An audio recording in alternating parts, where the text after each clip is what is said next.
In this video, we will convert a quote to a job in AirMaxx. As you can see, we have some basic information filled out, such as revision number, addendum, quote type, location, project name, bid date, architect engineer, and engineer contact. We also have our equipment quoted with descriptions and pricing. In order to create a job from the quote, you need to check the boxes of the equipment you wish to pull over into the job. On the bottom of the screen, hit Create Job.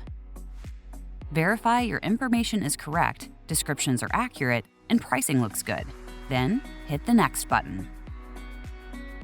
Finally, attach any supplemental documents to the job or quote, and you're done. Now, when you go into the job, AirMaxx will not require you to re-enter information.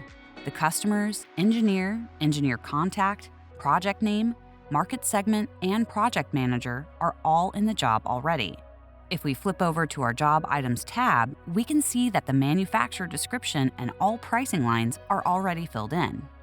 This saves the user a lot of time by not having to retype information in twice for every single quote and job they do.